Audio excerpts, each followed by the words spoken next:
And we are live.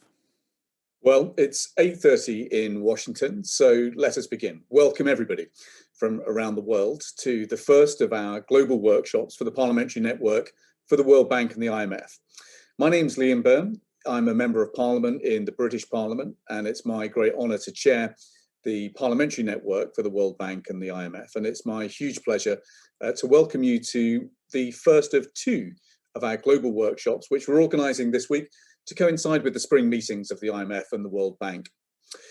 Now, after everything that we have been through over the last year, I really hoped that we would be able to get together physically for some of that camaraderie and solidarity that is such an important part of being a membership and being a member of the network. Sadly, that's not been possible.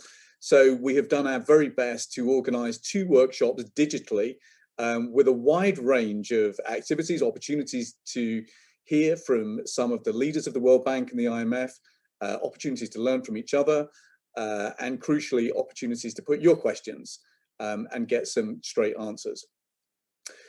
I know that I speak for pretty much all of us when I say that the agony of the loss and love that we have been through over the last year as public leaders will probably stay with us for the rest of our time in public life. We have lost friends, we have lost family, we have lost thousands and thousands of people in the communities that we serve. And often we have not had the chance to grieve in the way that we normally would. Deep scars have been inflicted on many of the communities that we came into public life to protect and to serve. That is why the role of public leaders now is more important than perhaps it has been for many, many years. And the challenge that we've got as political leaders is that we now have to steer a course from the pandemic through to the Paris deadlines, through that key goal of ending poverty. There are just 10,500 days until we gather in April 2050, the moment when we should have delivered on the objectives of the Paris Agreement. It is going to be a long and difficult road ahead. And the truth is that the COVID earthquake has been a huge setback for many of our efforts to end poverty. We have now seen the first rise in extreme poverty pretty much this century.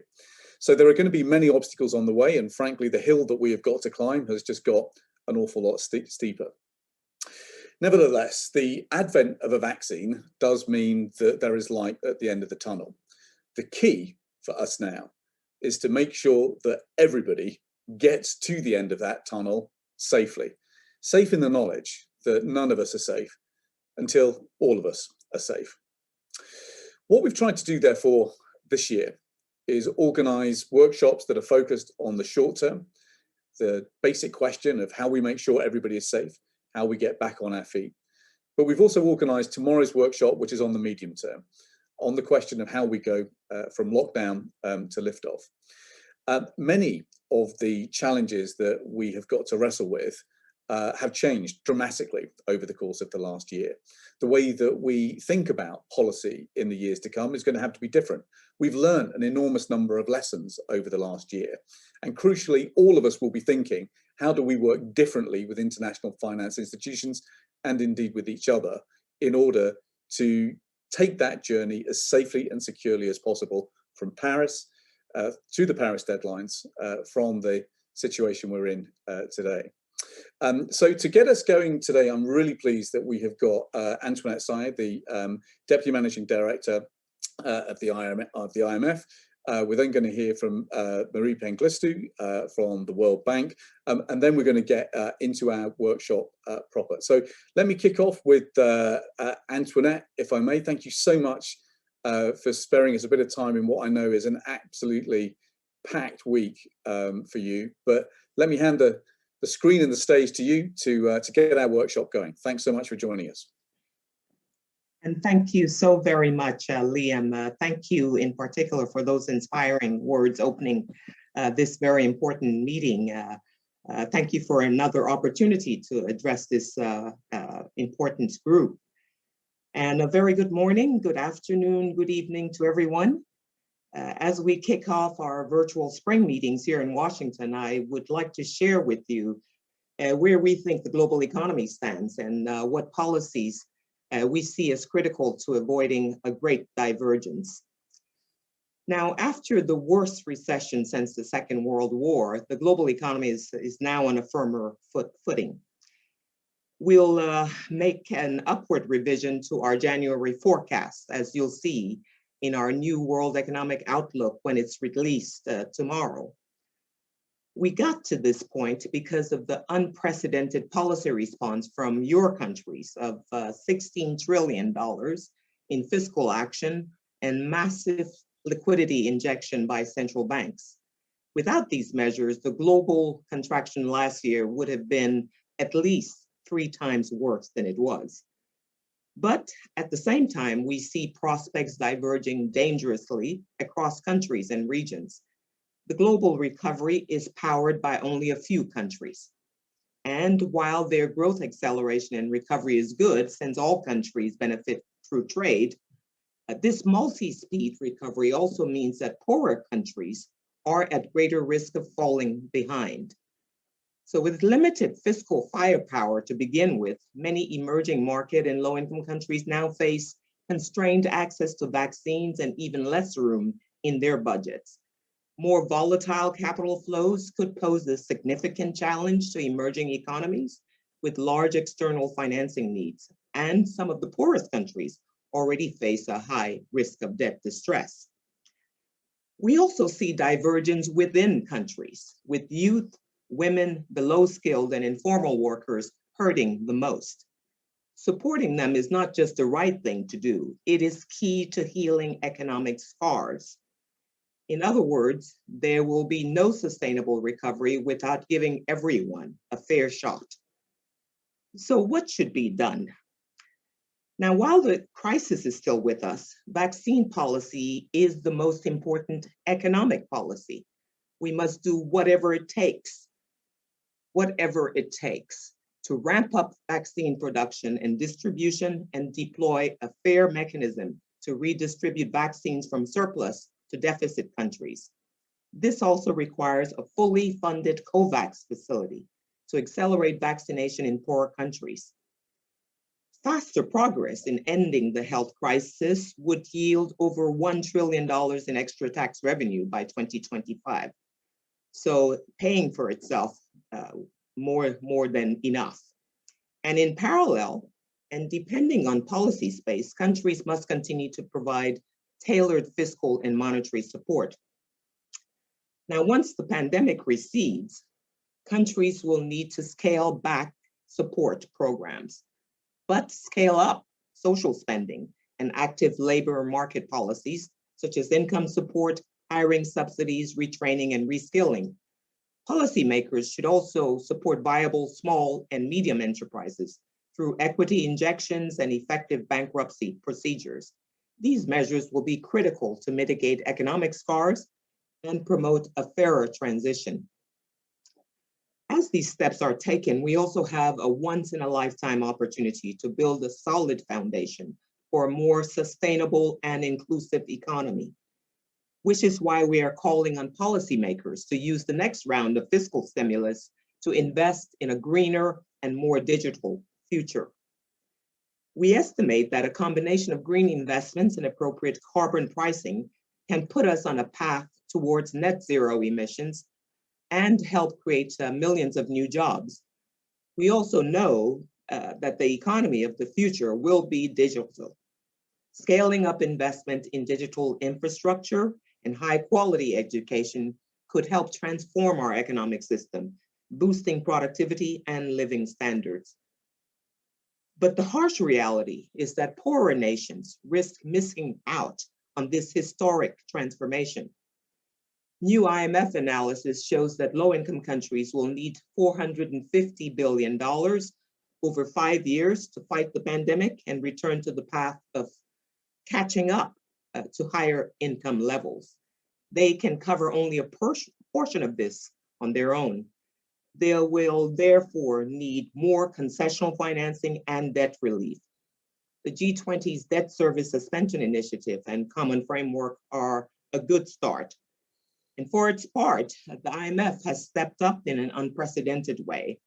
We have approved over $110 billion for 86 countries, including 52 low-income countries. We've also provided debt service relief to 29 of our poorest member countries. And we are encouraged that support is building among the IMF membership for a possible SDR allocation of $650 billion. This would benefit all our members by boosting reserves without adding to debt burdens. So let me conclude by saying this: 2021 can be the most consequential year in our lifetimes.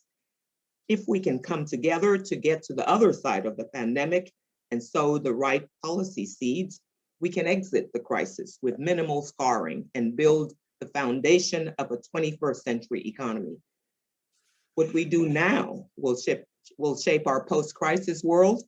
I hope we can count on parliamentary support across the globe to get there. Thank you very much. That's brilliant. Thank you so much. And thank you for such just admirable clarity as well. I think many of the messages that you've given us there, in particular about the way to change gear, to switch from economic support into dialing up the social recovery, that's extremely helpful, and continuing to remind richer nations in particular of their obligations to help make sure that the financial firepower is there, extremely important as we go into not just this week, but also the G7 in June. So huge thanks for that brilliant presentation. I'm going to bring in Marie Pengestu now, who's Managing Director of Development Policy and Partnerships at the World Bank, just to kind of round out that picture and help give us our flying start to the workshop that's then going to follow. Marie, over to you. Thank you, Liam. Honorable members of Parliament, ladies and gentlemen, good morning, good afternoon, good evening, wherever you are. It's a privilege to welcome you to the Global Parliamentary Workshop at the 2021 Spring Meetings. And I'm very happy to be with all of you, diverse and influential group of legislators today. If I was with you as well with Antoinette a year ago, it's well, I guess 6 months ago, was it? I can't even remember now. Was it 6 months ago when I first met with the Parliamentary Network? It may have been, we had a meeting in the annual meetings, but I think I met you also prior to that. And it's really amazing that 1 year has passed and we have, at that time, we were just talking about what needs to be done. And we had just announced our 160 billion in fast track financing through June 2021, and we are already close to that, June 2021 now. And 1 year later, the global scale of the COVID tragedy is very evident in the data: 150 million infections, 2.5 million deaths, and more than 100 million people entering into extreme poverty, and 250 million jobs lost, and 250 million people driven into acute hunger. Not to mention all the kids out of school and the learning losses that we are really very concerned about. So this is really a world-changing event. And I think the other dimension besides poverty, which we are very concerned about, is the exacerbation of inequality. And we've really put all our resources into supporting countries with the responses to the crisis. So between April and December of 2020, the World Bank delivered a record 56.3 billion in financing to more than 100 countries, alongside robust advisory and analytical services. We remain concerned about the needs of the poorest. 3 areas in particular are plagued with inequalities that are causing significant reversal of progress in development, which is access to vaccines, which Antoinette also mentioned, climate change, and rising debt levels. The World Bank Group is prioritizing these areas to help countries achieve a green, inclusive, and resilient recovery, one that's better than before the pandemic. So I think it's not just building back better, but building back differently to recognize all the legacies of the past, and how can we not just rebuild, but rebuild better and differently. And recognize really the connections between people, planet, and the economy. So let me just address these 3 issues: vaccines, climate change, and debt. First, while vaccines have provided hope for many, but as Antoinette also mentioned, the uneven distribution between and within countries is increasing inequalities. So fair, broad, and fast access to effective and safe vaccines is essential to saving lives and achieving a global recovery. We are expanding operations to more than 40 countries in March and April alone, including Afghanistan, Ethiopia, the Philippines, and Tunisia. This is around 3 billion out of the 12 billion we committed to help countries access vaccines. And we have about another, there's already another 128 low and middle income countries where World Bank Group and its partners, especially WHO and UNICEF, we've actually done vaccine readiness assessments that identify the gaps and assess the readiness to safely distribute vaccines. We are scaling up assistance to help developing countries prepare to deploy vaccines and strengthen vaccination systems. We drew from the past experiences with like polio, measles, and Ebola, and we're combining financing, global expertise, and in-country know-how across sectors. And it's intended not to just address the current vaccination for COVID, but to also build better systems in the future, better health systems and delivery in the future. Parliamentarians have a key role to play, taking a close look at their national vaccination plans, and we can make recovery an opportunity to strengthen health systems and find long-lasting solutions for similar future challenges. How can we be more prepared? How can we be more resilient? Through stronger policies, reforms, oversight, and a direct communication with citizens to combat vaccine hesitancy. Trust is incredibly important aspect of this. So parliamentarians, I really hope you can play a big role in this. On climate, climate change is one of the defining issues of our age that will accelerate and exacerbate existing inequalities, as poor countries who generally emit less are the hardest hit.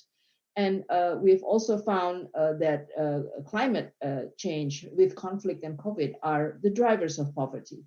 The World Bank Group is the largest provider of climate finance in the developing world, with 21.4 billion in climate financing last year alone. Our climate financing was at a record level in 2020. So despite COVID, we were still able to deliver on climate, with 50% going to adaptation, which is very important for the fragile and vulnerable countries. Over the next 5 years, we intend to go further. We are in the midst of preparing our new climate change action plan. We have a target of 35% climate co-benefits on average across the World Bank Group. And we will soon release our updated plan to also have huge efforts at the country level to assist over 65 countries on their nationally determined contributions plan. As countries plan for recovery, we all have a unique chance to follow a path towards green, resilient, and inclusive development. To pursue this, we must consider simultaneously and systematically sustainability, resilience, and inclusiveness. We will continue to pursue the twin goals of poverty reduction and shared prosperity using very much a long-term sustainability lens. And this will require investments at scale in all forms of capital, human, physical, natural, and social, to promote recovery and growth. Transformational actions will be needed in several keystone sectors, for example, energy, food, urban, manufacturing, and transport systems. It will require social and labor market policies that addresses adverse impacts and safeguards the vulnerable. As the financing needed for urgent investment at scale far exceeds the possibilities of the public sector, strong private sector involvement will be needed, as well as exceptional support from the international community. As you know, we are in the process of IDA 20 replenishment, and we also hope for support from all of you on that front. On debt, finally, COVID-19 is pushing a growing number of emerging and developing economies into debt distress, making critical investments in vaccines, human capital, and climate even more challenging. And this is why the World Bank is committed to a comprehensive debt solution to free up resources through debt suspension, debt reduction, debt resolution, and debt transparency. And we are collaborating closely with the IMF on this. We played a key role in the G20's debt service suspension initiative that will allow up to 73 countries to suspend debt service payments owed to official creditors through June 2021. As of mid-March, 45 countries are participating in this initiative. The World Bank Group has called on commercial creditors to stop collecting payments from the poorest countries, particularly those at elevated risk of debt distress. We are continuing to work with the IMF on the prompt and effective implementation of the G20 Common Framework in countries, which we hope will allow countries to restructure or reprofile their debt as needed to get on a more sustainable path. We are working on Chad and Ethiopia right now. And crucially, part of the World Bank Group COVID financing includes up to 55 billion of new grants and highly concessional financing from IDA with built-in debt relief for countries at risk of debt distress. Legislators are important players in the effort to strengthen debt management and debt transparency through oversight of government spending and budget reviews, even for countries where debt remains sustainable.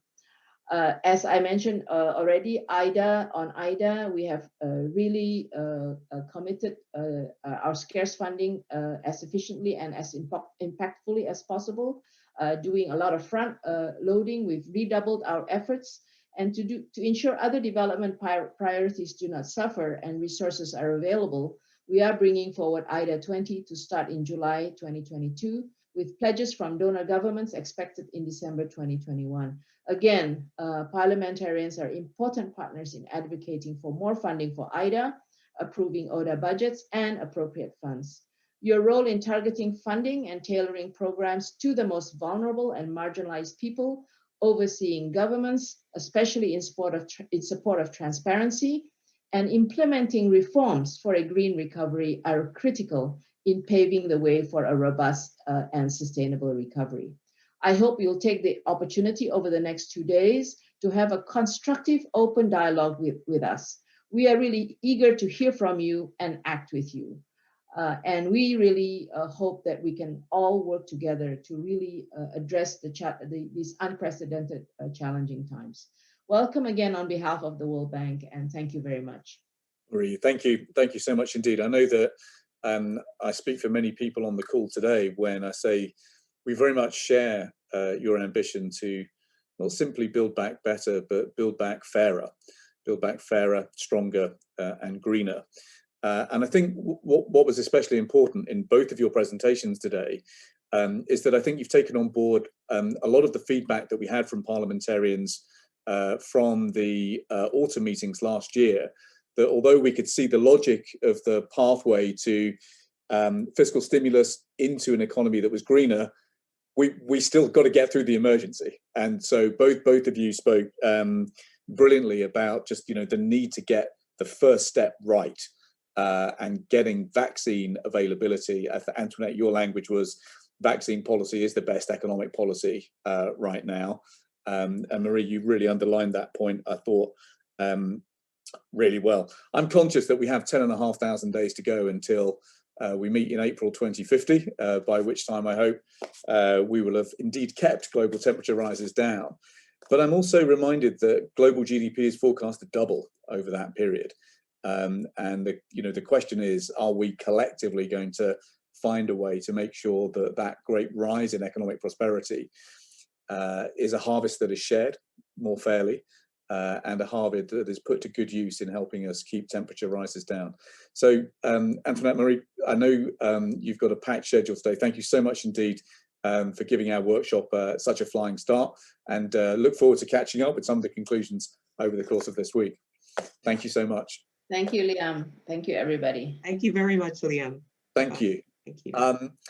So, folks, it's now time to begin our workshop together, and we are going to try and make this as interactive as possible. So we're going to be putting up a couple of polls in a moment. We would love to put a couple of questions to you, and we would like your responses. We'd like to take your pulse, so to speak, on some of the big issues that we're confronting right now.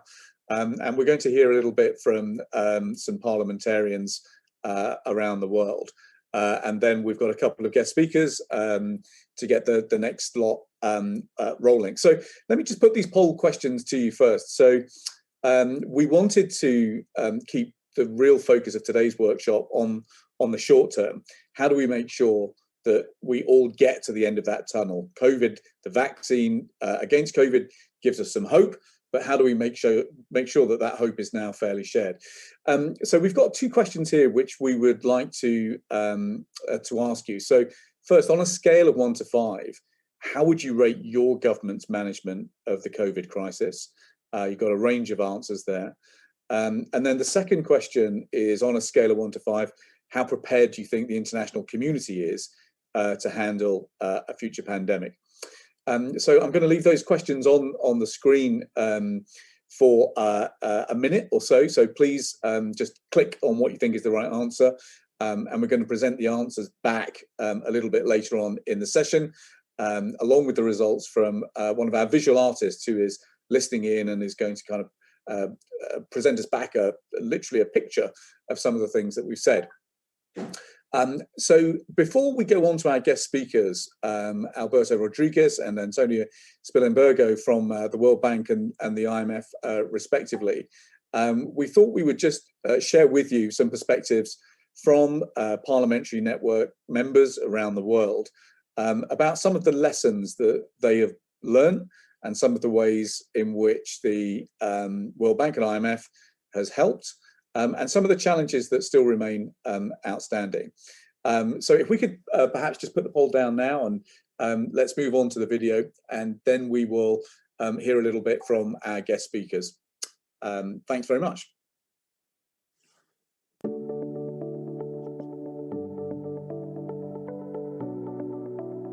Excellencies, distinguished colleagues, during the pandemic, the Parliamentary Assembly of the Mediterranean presented many opportunities of interaction between policymakers and the scientific community. The aim of PAM is to support parliamentarians from the Euro-Mediterranean and Gulf regions in developing concrete policies for a resilient and sustainable recovery. At PAM, we have a common belief. Our post-COVID future cannot be a return to the old normal. In a recent virtual parliamentary meeting organized by PAM and the Parliamentary Assembly of Turkic-speaking countries, we stressed how cooperation among countries and regions is the only way to guarantee a better future in our societies. 4 main policy areas will be particularly important. First, cross-regional cooperation in the field of digitalization. This past year, technology helped the daily life of people. Second, green recovery. The goal of the international community is to reach net zero emissions by 2050. Countries will have to create economic strategies in line with the objectives of the Paris Agreement and the UN 2030 Agenda. Another important policy focus will be tourism. Participants in the PAM Turkpa virtual meeting also highlighted the key role of tourism and cultural heritage as a vital instrument for the economic recovery in our regions. Last but not least, policymakers will have to guarantee vaccine cooperation and solidarity among countries. Current vaccination campaigns teach us that it is necessary to cooperate not only on purchase agreements, but also on health infrastructure and vaccine communication. Mi nombre es Carla Martínez. Soy guatemalteca, médica y cirujana, diputada electa. My name is Carla Martínez. I am a deputy elected by the National Parliament. We have seen the weaknesses we have in our country due to the pandemic, but we have important lessons to learn. First of all, strengthening our health system, guaranteeing the services for all the Guatemalan population. Second, taking into account the informal economy we have, we need to find a way to formalize these sources of employment. And third, to guarantee access to the education of our children, thinking about the future of our countries, giving them the technologies that they need in public and private education systems. And the most important thing is to value the people we have close to us, to value our families, and to value all those who we serve. And I serve on the Healthcare, Social Affairs, and Labor Committee. I'm a firm believer that through proper legislations, we can reach the goal of turning the COVID-19 impact into a more inclusive, greener recovery. The right key legislations to do so, as far as Lebanon is concerned, can be, I think, prioritized. One of them has to do with the food waste. We've passed a law. We have not finalized the implementation decree by the cabinet, so that's an opportunity to push for that forward. Secondly, it has to do with the medical waste. Due to COVID-19, there's been an extensive use of medical wastes, and this is a good time to write some laws to incentivize the conserving those wastes and reusing those wastes, and that's something I'm keen to work on. Thank you. Mando un afectuoso saludo a la red parlamentaria sobre el Banco Mundial. The parliamentarians of the World Bank, of the network of the World Bank and IMF. As we all know, the world still faces a number of difficulties due to the pandemic. But it generated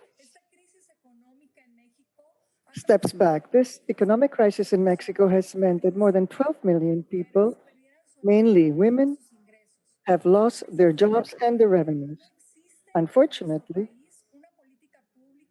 there is no real public policy in our country that will help us get ahead, which is why in the legislative branch, we're promoting a vital subsistence revenue as a right for people affected by this health crisis. It is one of the necessary elements for the economic recovery. Another one is to ensure timely vaccines against COVID. That's the only way in which we will be able to once again begin education in Mexico, even though the pandemic has brought along one of the most valuable lessons we have had. It is important to ensure the equal participation of women also in decision making. In the world, the participation of women in power spaces has been reflected by an increase in social welfare, as well as better results in spite of the adversities of the crisis. We've seen that in countries such as Germany and New Zealand. I truly wish to congratulate you for this initiative. As this pandemic severely tests our respective health systems and economies, it can yet be our collective opportunity to harmoniously usher long-needed and wide-ranging socio-economic reforms toward a definitive and sustainable path. The pandemic continues to surface the fact that we are all interconnected. Individuals, communities, and nations form a chain, and we all have the responsibility to assure that our own link is not the weakest in the midst of this global threat. How might we do this? First, let us finally address long-standing social, economic, and health inequalities. As parliamentarians, we have the means to reallocate resources to where they can help our respective populations the most. Let us target our policies to benefit the unemployed and the informal sector. Support the marginalized, especially the young, the poor, and women. Shift more investments to food security and establish resilient health systems. Provide relevant education and deliver responsive social protection programs. Second, in addressing these inequalities, let us employ a whole-of-nation approach. Effective coordination should be non-negotiable on all levels: local, regional, national, and global. Because of our shared goals, it should be easy to promote coalition building, and in so doing, smoothly share technologies, exchange manpower, and align financing. This will enable us to respond to both the urgencies of the present time and the projected demands on our health systems and economies post-pandemic. Finally, let us utilize technology to ensure that we have up-to-date, useful, and reliable information to support our decisions, plans, and systems. By doing so, we buttress our institutions and earn the trust of our people. Government must be the beacon of hope and stability during all crises, but especially during the present COVID-19 crisis. Government must inform the people well, pursue restructuring of itself, and utilize resources toward a solid and sustainable economic recovery. Let us turn crisis into opportunity now. Thank you. So there we have it. There's a few perspectives from around the world about the priorities now, some of the lessons learned, and some of the ways in which we're going to need to do policy a little bit differently over the course of the year. So what we want to try and get out of this session is we want to get into the debate about what people see are the priorities in their countries now.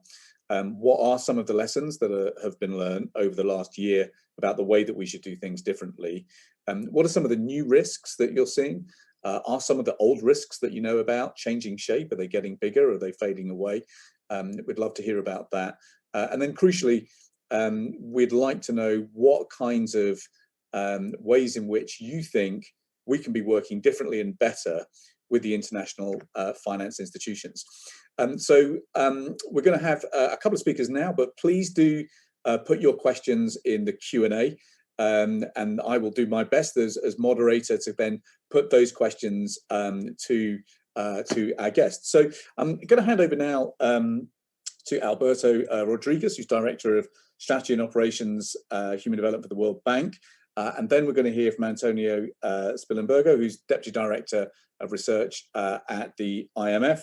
And then we're going to go over to questions. But Antonio, Alberto, I'm sorry. Let me hand the floor to you first. Over to you. Thank you. Thank you very much, Liam, and good morning to everyone from Washington, D.C.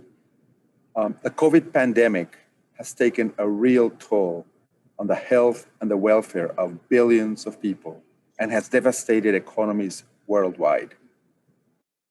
Worldwide, in fact, up to 150 million more people will be pushed into extreme poverty. Disruptions in health services are increasing illness and deaths from other causes. Children are missing and learning. Women and girls are being disproportionately impacted. Safety nets are insufficient to the needs, especially of the most vulnerable. And over 250 million jobs are projected to be lost.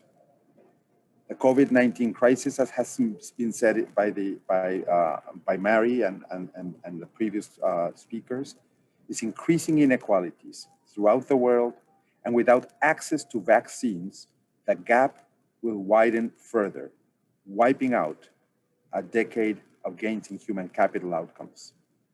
The World Bank Group is taking fast action to support countries as they save lives, protect the poor and the vulnerable, and achieve sustainable growth to deliver a green, inclusive, and resilient recovery, starting with the rollout of their vaccination programs.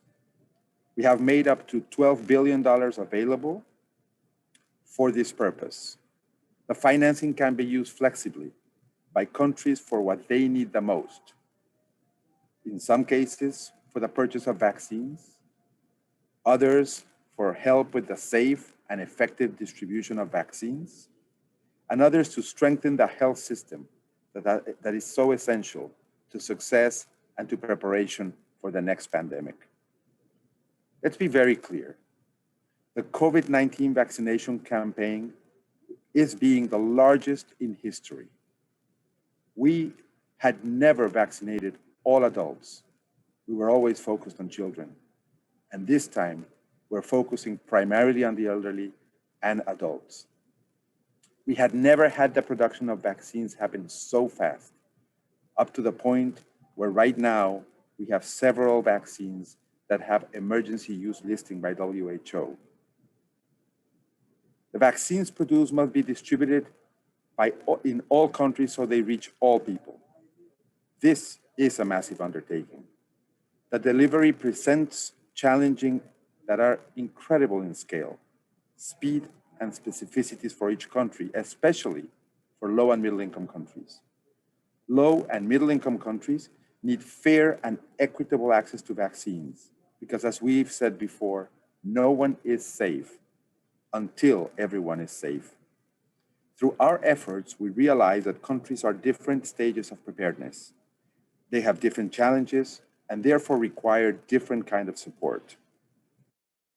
We released just recently our first summary of the vaccines readiness assessment that we conducted in close collaboration with governments, with Gavi, with WHO, UNICEF, and the Global Fund.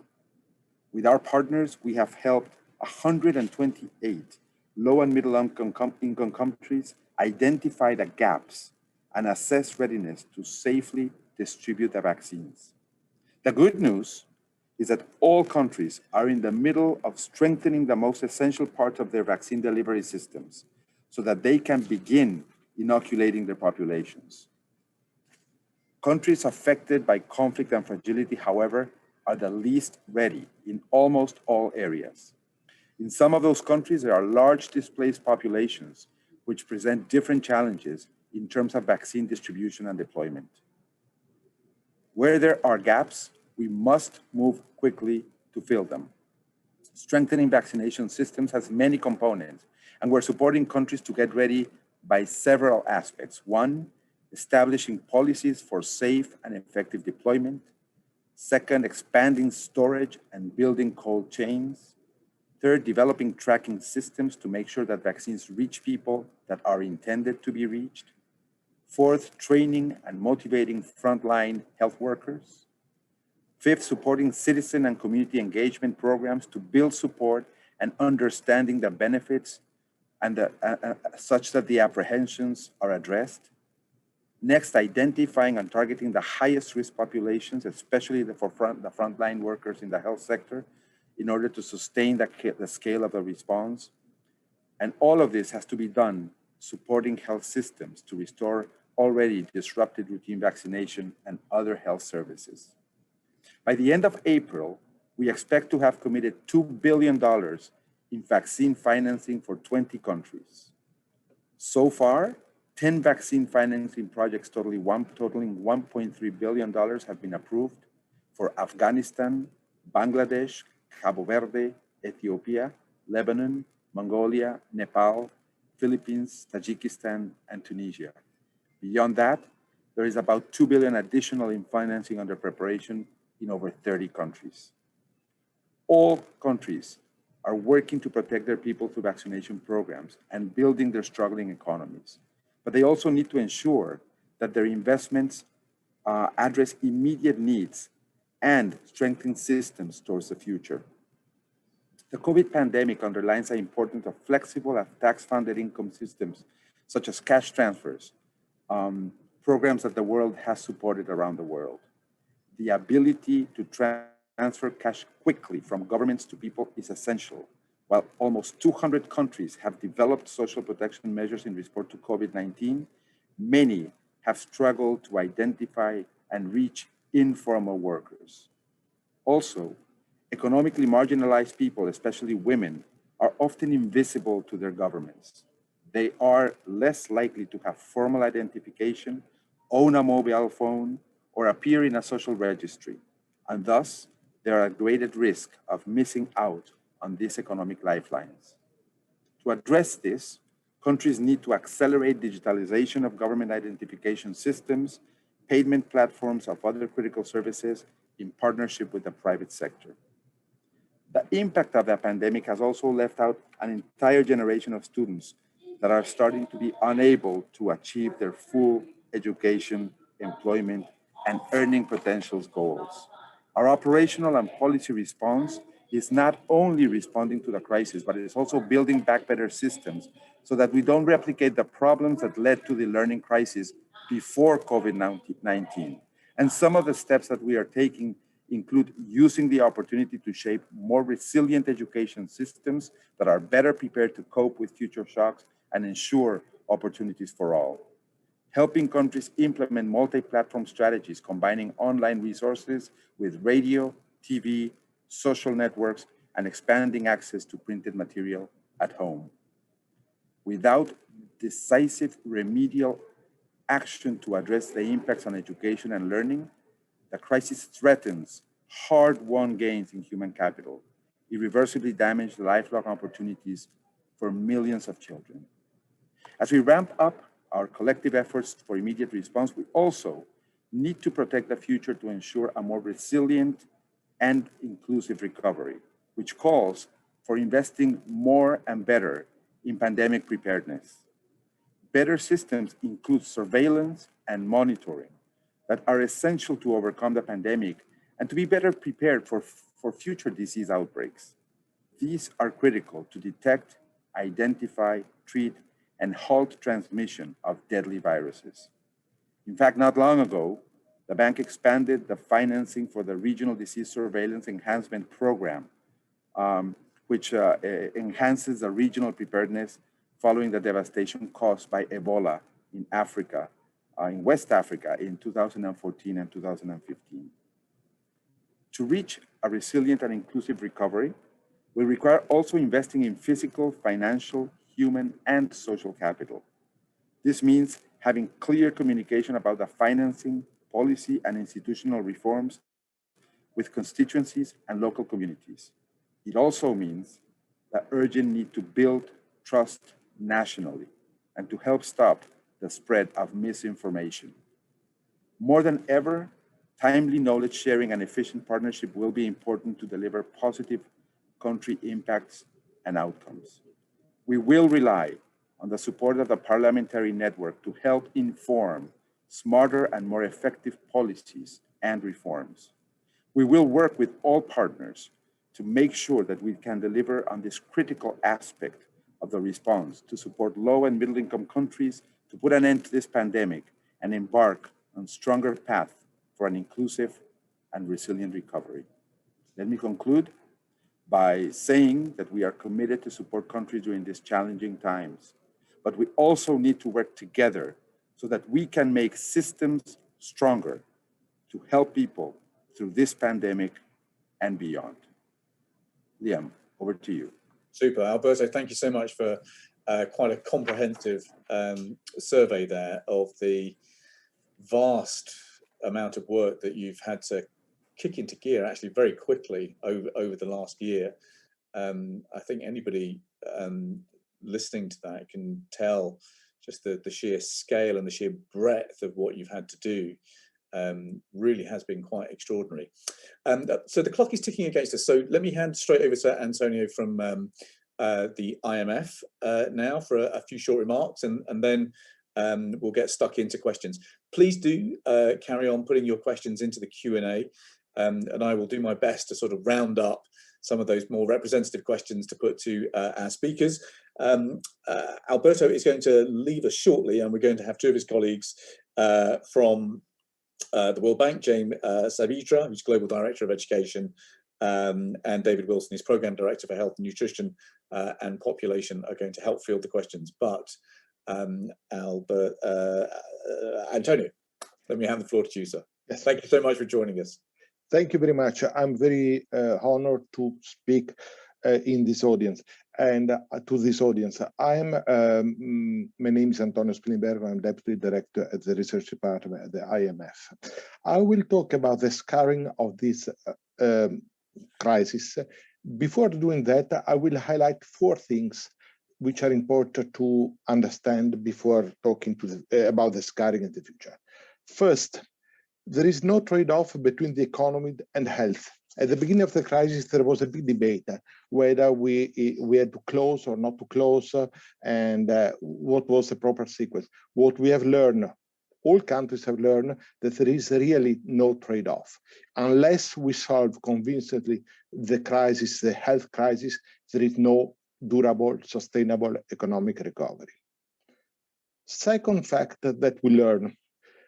Learning is important. This is a new crisis, and many things are changing over time. Many new variables enter into the equation. Many factors are hitting us, and learning is important. all economic indicators show that actually the sensitivity of economic activity to lockdown measures or to other medical measures change over time. So what we think it was at the beginning very detrimental, over time becomes much more tolerable. Learning is important, implies that we have to learn from each other, and this is very, and the IMF in that case has taken the lead, producing a lot of notes or macroeconomic experience across countries that you can share, you can see on our website. But also learning is important in the dialogue between parliament, the government, various actions. So this is a new experience, and we have really to recognize that learning is important. Third, we know that once the vaccination hits the recovery, hits the economy, the recovery is very strong. We have several reasons for this. First, differently from other recession, saving rates are incredibly high in all countries, especially in advanced countries. So there is not like a balance sheet recession where you have people have depleted their in this recession, the saving, at least for some people, and I will talk later, are very high.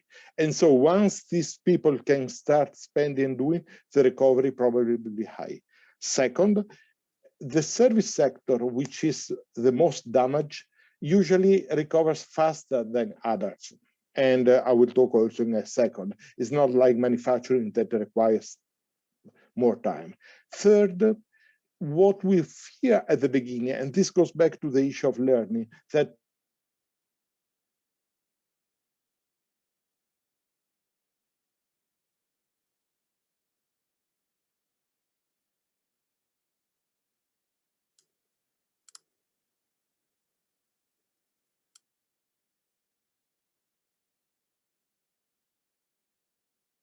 global value changes would be as we fear, and this is very clear at the beginning of the crisis.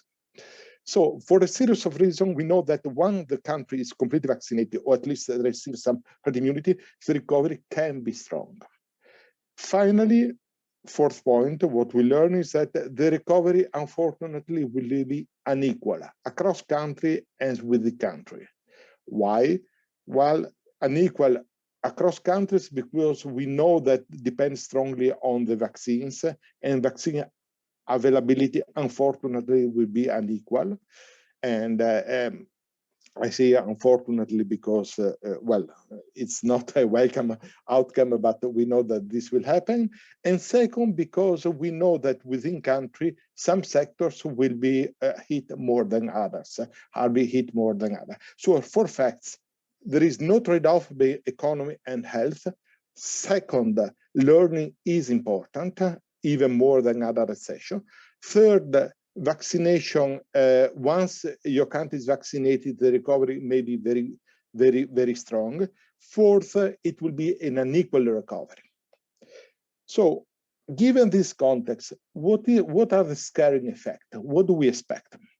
Let me also give a background. This compared to the global financial crisis. This recession was 3 times as deep, but 2 times as fast, the dip.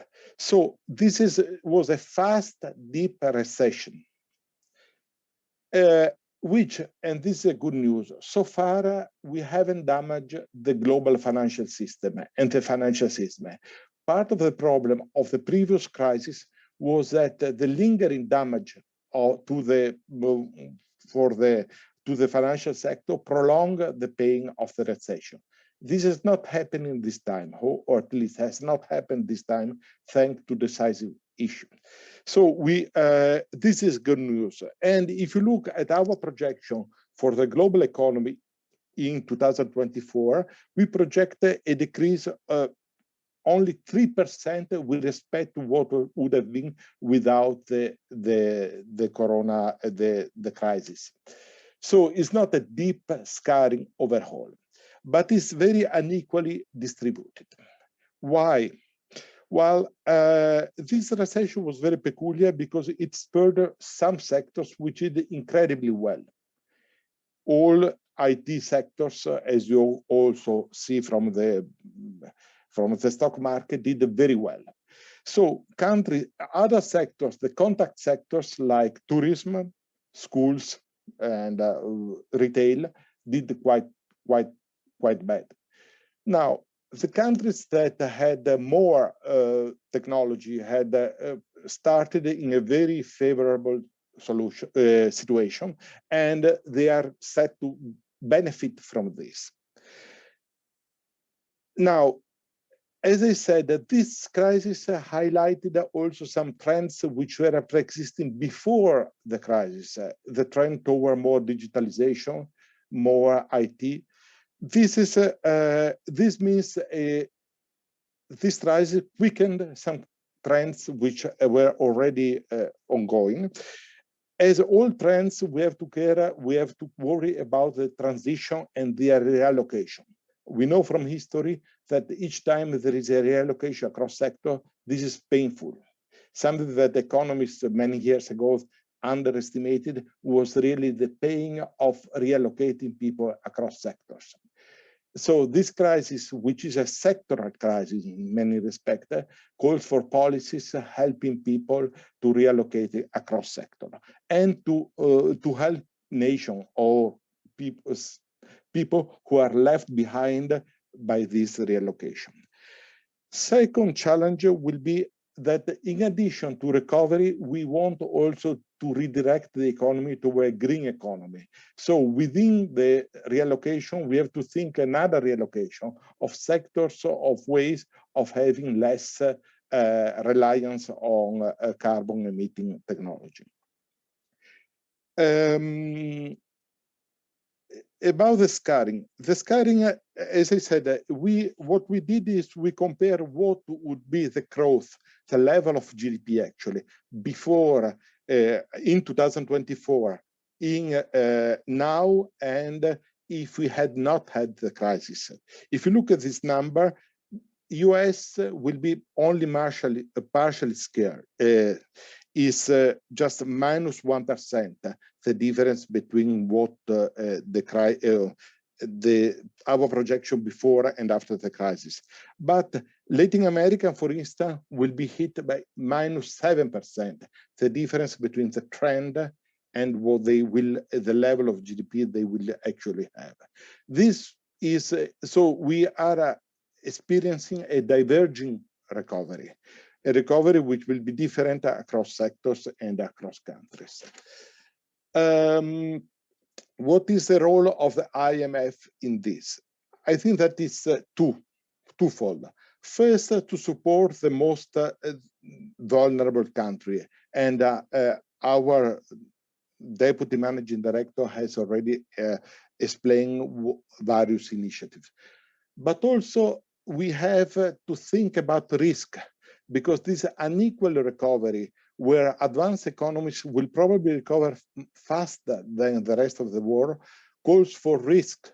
And there will be some risk due to the fact that the policy will be geared at a different level between across countries.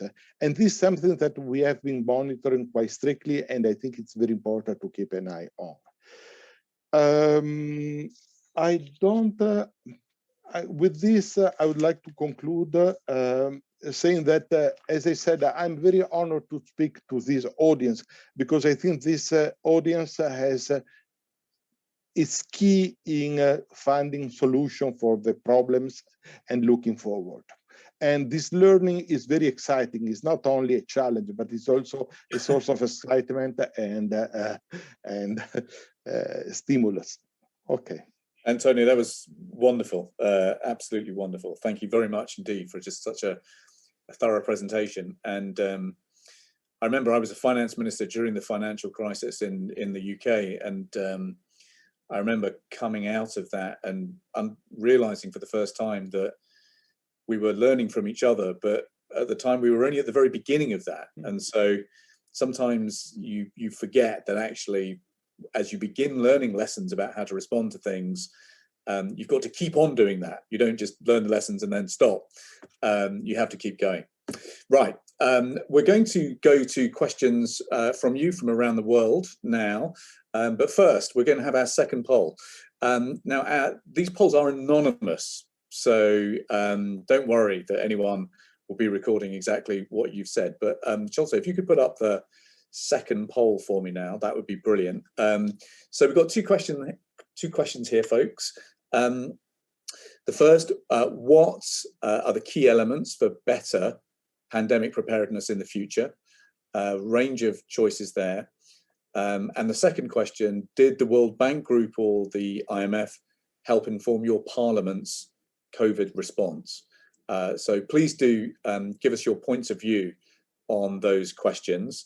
The answers are anonymous, but your answers do help us in our work as a parliamentary network, helping make sure your voice is heard in our work with the IMF and the World Bank. So I've got my first three questions up, but please do keep posting your questions in the Q&A. If we don't get to everybody's question today, then we will make sure that there is a response given. And do make sure you're keeping an eye on the Parliamentary Network's website, parlnet.org. We've built this platform so that we can carry on learning from each other, but also posting ideas, posting thoughts, posting arguments about how things should be done differently or better. And that will be one of the places where we can post some of the answers.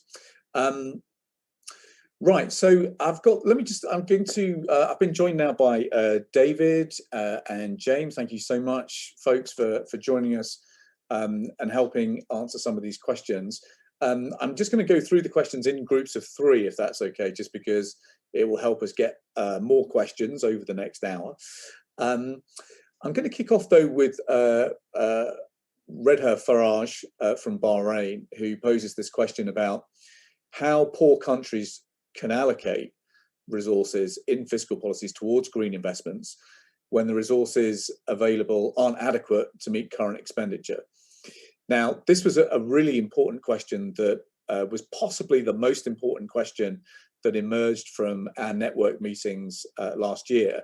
How can we begin thinking about those medium to long-term investments that we need in a green recovery when actually so many of us are confronting a collapse in tax revenues now, plus huge new spending to keep economies on track? So that is the first question. We then have a very interesting question here from Fadi from Lebanon. How do we ensure and indeed limit side deals under the table between the vaccine originators and the stronger, wealthier countries? We need to democratize access to vaccines, and frankly, some of these bargains are going to be getting in the way of that. And then we've got this great question from Lara from Portugal, who asks, the pandemic's highlighted the urgency of strong commitment to public health systems and social protection at the global level, as well as strong investment in scientific research. So how do we make sure that we're strengthening global cooperation in order to strengthen the speed of response in future pandemics? This is an important question because many in the Parliamentary Network, I think, have come out of this year really understanding that this has fundamentally changed the way our life will be for many, many years to come. And even though, thankfully, many of us have come through this current crisis, many more crises like this could well be coming at us over the next few years. So as a global community, we're going to need to get better at responding to catastrophes like the catastrophe that we've had at the last year. Take your choice, folks, as to which question you want to pick up. David Wilson, maybe I could come to you first for your perspective on any one of those, and then I'll come to Jane. Thank you. Let me pick up the second question about what we can do to limit side deals and how we can ensure more equitable access. And I think that the answer is that the side deals have largely been done. And most OECD countries have now pre-reserved large amounts of vaccines. And I think the two approaches that we have to mitigate this are first, the COVAX initiative and the COVAX AM92 facility, under which OECD countries have contributed approximately $6 billion to pre-finance vaccines for the 92 lowest income countries to ensure that they can get at least 20% of their vaccines free in 2021 to begin vaccinating immediately. And the second thing we can do is for income countries, as indeed the UK and others have already committed to doing, to donate surplus vaccines to developing countries. And the US, Canada, the UK, the EU, and others have already pledged to donate surplus vaccines. And in the first major example of donation in a neighborhood, we've already seen the US has contributed 2.5 million doses of AstraZeneca to Mexico and 1.5 million to Canada. And we foresee there'll be more such sharing arrangements, and not just with neighbors, but globally. So I think those are the two measures to mitigate the problem you've identified: the COVAX facility and the donation of surplus doses. Thank you. Yeah. So Dave, let me just pursue that for a second though, David, because sure. How well would you say the COVAX facility has worked, and how strong a model do you think it is for the future? So how do we avoid getting in a situation like this again, where rich countries like the UK have been able to lock up supply and really almost buy their way to the front of the queue? Yes. Firstly, let us say that this is the first time that something like COVAX has been attempted. During the previous avian influenza pandemic, rich countries cornered all of the market and there was no provision for others. So COVAX does represent a recognition this has happened and an attempt to mitigate it. And I think that with the gift of hindsight, had COVAX begun earlier and received larger pledges earlier, it would be in a stronger position. But it's still in a reasonable position. And I think the major lesson to learn from COVAX at this juncture is the importance of diversifying production as much as possible, because COVAX's supplies have been delayed by India's export bans. And in hindsight, they did locate a lot of their production in one specific manufacturer in Pune, Maharashtra in India, that's now subject to export restrictions. So I think there are already efforts to diversify COVAX's global supply from AstraZeneca production sites elsewhere in the world. And I think diversification, the two lessons I would learn are try to begin even earlier with more upfront capital if we can, and diversify production even more. But having said that, COVAX has already shipped vaccines to approximately 70 countries. And we very much hope it will meet its 20% goal this year. Thank you very much. Yeah, David, thank you. Thanks so much. Jane, let me come to you. Any one of those questions you would like to pick up? Oh, thank you very much, Liam. Can you hear me? I can. You're good. Thank you very much. So let me touch base quickly on the issue of the long-term expenditures pressures. And probably Antonio will have also from the MF perspective also would like to comment on that. But look, we are extremely worried about the current situation. Let me take it from the social side perspective and from the education perspective in particular. And the question is, in this current situation, should we protect budgets in education, or should we expand budgets in education?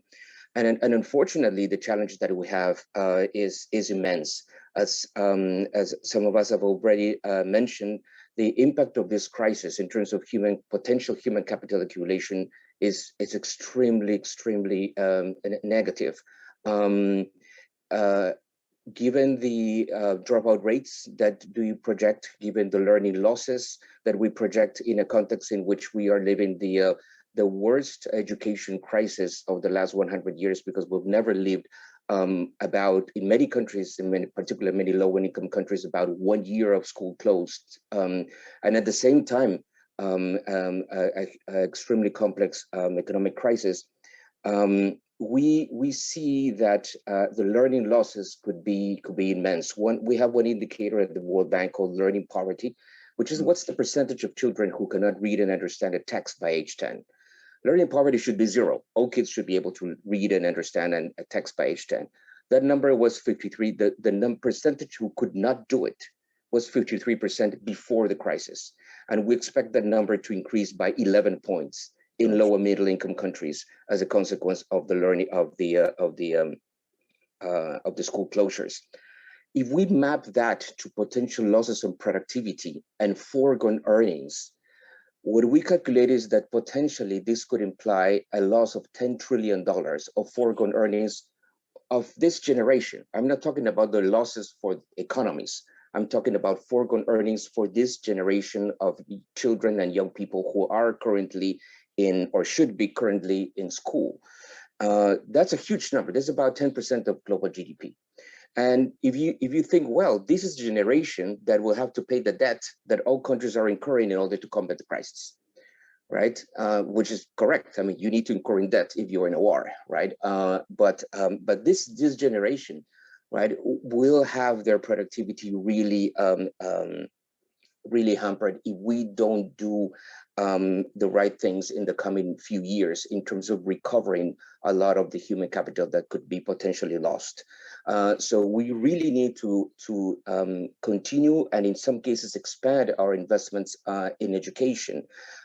We need to assure going back to return to learning as fast as we can, and to build a system, right, that is more equitable and that is more resilient in the future.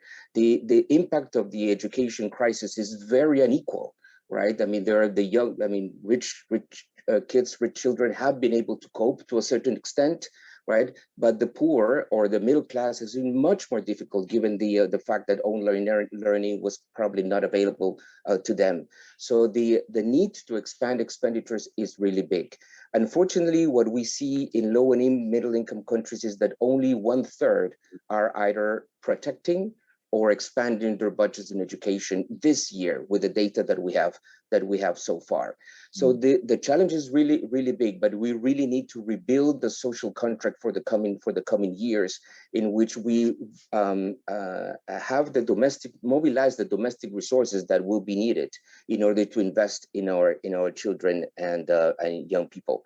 But let me stop there. We can dwell a little bit more into. But I mean, you're basically it's a great answer, because you're basically explaining the story that a health crisis is now going to trigger an education crisis. Exactly. And that is going to deliver a pronounced impact to Generation Z around the world, who have just seen their livelihoods potential destroyed. Antonio, I'm going to come to you now with possibly one of the thornier questions that many of us struggle with here, which is, how do we sustain the finance in the medium term when we're really struggling to cope with financing the short term? What's your perspective on that? Yeah, thank you for the question. Could I comment on two things before answering the question, actually? Sure. First, on vaccine distribution and research. I think we learned two things during the crisis, which are very important. One is that well-coordinated effort in research does miracle. In the sense that 1 year ago, no scientist would have thought that in 9 months we would have a vaccine, working vaccine, so effective. And there was an unprecedented level of collaboration, an unprecedented level of scientific sharing of data and information, which led to this. This is something we extremely positive. We learned this, and we have to capitalize on this. We should really, if we get together, we can do miracles. So this is a very important message. The second message is that once it's much better to do international collaboration under a veil of ignorance than exposed. In the sense, once the deals are done, once the bilateral agreements are done, it's very difficult to undo it and to find the best solution. So this speaks to the importance, to the fact of having agreement before actually disaster strike, to have under what we say a veil of ignorance. You don't know who and what will hit you, but we agree all together ex ante to collaborate and to help.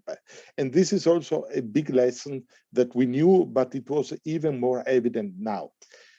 Which brings me to another issue, which is this contradiction that you see between how vaccines are distributed across nations and within nations. Yeah. Across nations, we basically tolerate if you are richer, stronger, you get more vaccine. Within a nation, we find this behavior repulsive. It's very interesting, this complete dichotomy about the allocation of vaccine across nation and within a nation. And also this is something that we have to think how to solve this issue. On the question you were asking, I think that the prioritization is very important, also because the needs is not just an emergency needs. We have a need of having healthier, stronger health system, stronger education system. This will require resources, and also some green transition which require resources. So there is no, how to say, no mystery that some rethinking reallocation of resources with the country would be necessary. Unfortunately, a legacy of this crisis is a level of public debt, which is, as a share of GDP, the highest since the 80s for many years, and to a level which are not. And I think that for low-income countries, some form of help is very important, external help, and it's already happening. And for medium-income countries, some reprioritization of their spending will be absolutely necessary. And but this is it's very country-specific.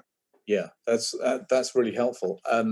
But I think just underlining the point that for many external help will be needed is a really important message, because reallocation of budgets, difficult decisions on tax, very difficult, but at a time of high debt levels, really poses a dilemma. Now, we may hear some more this week about new allocation of SDRs as one way to help. This time last year, or rather at the autumn meetings, we were talking about reallocating existing SDRs. Certainly at the G20 in London back in 2009, which I worked on with Gordon Brown, we created huge amount of fiscal firepower for the IMF. Are you more pessimistic now that SDRs will be reallocated? Do we need to rely on a new allocation? Or is it a case of watch this space? I think that is very, I'm optimistic. And I think that the case for an increase and a reallocation is pretty clear. And usually people have concern about moral hazard, that countries are taking too many risks and too many bad policies because they know they will be saved in some way or another by the international community. But this is not the case in this crisis. This crisis is really something external. So politically, it's much more palatable now than 10 years ago, I would say. So I'm very optimistic about that. Perfect. Okay, thank you. Thanks very much for picking that up. Right, we're going to go to the next batch of questions now. So they're getting longer, so I'm going to need to summarize them. So Jonathan Prentice from Costa Rica, lot of wisdom, I think, in this, and certainly echoes a lot of what parliamentarians feel. This period has served to uncover our weakness and threats to what we thought was a satisfactory model to achieve human development. In particular, serious failures in labour informality, in tech and education gaps, as well as access to social assistance. What should be the second step to get out of the crisis once we have got everybody vaccinated? So how do we move on from this model that characterized so many countries? That's the first question. Amar from India flags India now in real danger of a second wave of the virus, potentially much higher transmission rates. In such a situation, building redundancies in even an augmented health infrastructure is equally important. Does our panel agree? And impossible question perhaps, what's more important, domestic vaccine equity or global vaccine equity? And then Abu Bakri from Senegal asks a specific question for Mr. Rodriguez, who's now left us. How were Ethiopia and Tunisia selected? My assistants may just need to clarify that one a little bit more for me. But let's go to who would like to pick up this question first, from Jonathan, about the model, the development model of labour informality, education gaps, real gaps in social assistance.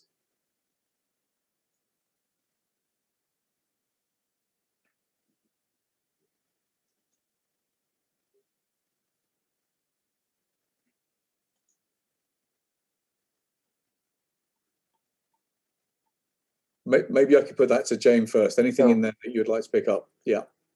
Yeah, yeah. Okay, now I can connect. So look, no, thank you very much for the question. I think one key issue of the impact of the crisis is how unequal this is hitting all economies. It is how unequal in terms of the capabilities of being able to continue any potential economic engagement, because the possibility of teleworking or not, how unequal in terms of access to health services, how unequal in terms of being able to re-engage in the labor market, how unequal in terms of the impact regarding education that I was mentioning before. So in that regard, there are several gaps that existed before, but now are much more evident with this crisis. One that I wanted to mention, and it's mentioned in the question of Jonathan Prendas from Costa Rica, is the issue of the digital gap. So and the digital divide. So that is something that we knew that it existed before the crisis, and unfortunately we, collectively didn't act upon it as fast as we should, and hence then it was our possibility to do to recover on the education side was much more limited. Right, because of this digital divide. So hence, this is something that will be there's like a lesson of this crisis, right? That we need to move much faster in terms of closing the digital divide from a productive perspective, in terms of economic recovery, and from the perspective of education. So, but again, right, closing the digital divide is not an issue of just making sure that people have connectivity only. It's connectivity, it's devices, it's the capability of people to have digital skills, and all that will require resources. And again, that poses the question of how to prioritize, right, and how to build that social contract that will be needed in order to rebuild in a way that we close divides that we had seen before, right? But then now it's critical and more urgent, right, to close. Yeah, super. David, would you like to pick anything up there? I think I would heartily agree, but I would also simply add from my vantage point, which is health, that informality has been a real impediment to an epidemic control, because if people are informally employed and cannot afford to stay at home when they're symptomatic or ill, and we can't expect people to do without sick leave, that's an immense challenge. So I do think that this pandemic has underscored the health frailty of the gig economy and decasualization of society very much. We've also seen you can effectively take a city and you can map its COVID epidemic according to its employment informality. And it's almost invariably higher in areas of informality. And that's a very robust and consistent observation. So these are definitely issues we have to look at from a health and an equity viewpoint. Yeah, very, very, very interesting. That's I see that pattern in my own city. never mind globally. Antonio,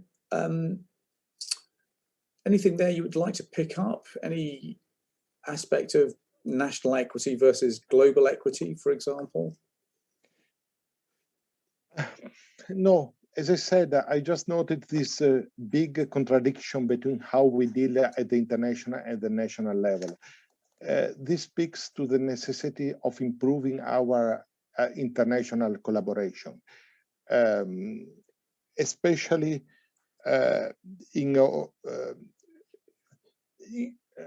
well, not only in sharing information, but also in sharing production and distribution and so on. This is now is turning out to be the biggest bottleneck for vaccine deployment, I would say. I don't have anything on equity. Yeah, super. So let's go to please keep the questions coming in. We're going to carry on putting those over the next half hour, but I'm just going to go to our poll results now. Thank you very much for everybody who chipped in. So the first question you'll remember is, on a scale of 1 to 5, how would you rate the government's management of the COVID crisis? 36% mediocre, 40, so nearly 40% are basically saying good or excellent, which is very good. And then, how well prepared do you think the international community is to handle the pandemic? Quite an interesting divide here. So not prepared, 41%, better prepared, 40%. So pretty clean division in people's opinion about how well prepared people think we are to handle a future pandemic. I think we've got the next set of questions as well. Can we get the next poll up? Great. So what are the key elements for better preparedness in the future? International coordination, interesting, top the list. Stronger health services, availability of emergency funding, more investment in R&D. Yeah, so pretty consistent levels of support for those bottom 4 choices there. Interesting that 3/4 of colleagues chose better international coordination. And then just moving down, again, quite, so 42% said no, World Bank and IMF didn't inform Parliament's response. 20 to 30% said yes, they did. Very, very, very interesting. I'd like to just pick up this question about international coordination, because I think, well, there was one question that has come up here from Sylvia, which is about, given that everybody thinks it's really important, what are the significant opportunities to strengthen that international coordination in the future, and how do we make sure that we're having those conversations this year? So how do we make sure that during the G7 we're having those conversations? How do we make sure that we're having those conversations in the G20? As we head, towards the COP, which is going to be held in Glasgow in November, how do we make sure we're using these platforms to talk about the international coordination that we need? Antonio, maybe I just ask you first. I mean, do you get the sense that international finance institutions are now beginning to say to member countries, well, there are some opportunities to strengthen our collaboration in the future? Oh, you're just muted, I'm afraid. Yes. Thanks. No, this is for sure is the case, in the sense that this crisis has shows all the shortcoming of collaboration, of coordination, and the big benefit that we could have if we effectively collaborate. Given that we, at the fund, we had identified climate change as a big challenge for the next few years, needed for collaboration and international coordination. So I think that this will be one of our main effort in the future, how to effectively increase collaboration in this area. Yeah, David?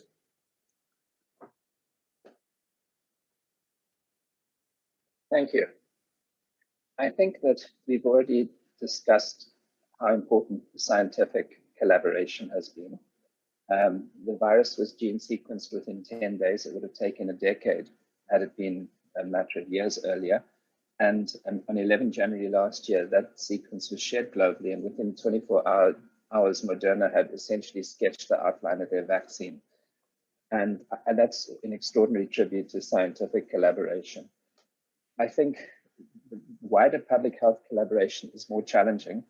And I very much understand us talking about the constant cycle of panic and then neglect during preparedness. And I think the only word of caution I would note is preparedness is linked to the characteristics of the pandemic. And many of our assessments were that countries such as the US, the UK, Western Europe were very well prepared for a pandemic that hadn't anticipated a pandemic of the nature of coronavirus.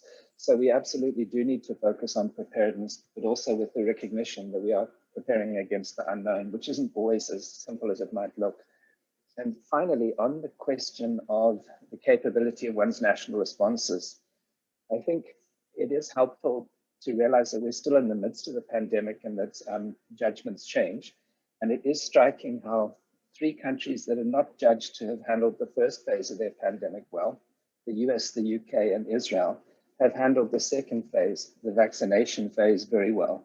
And I think that does speak to the difficulty of making definitive judgments in the midst of battle. Thank you.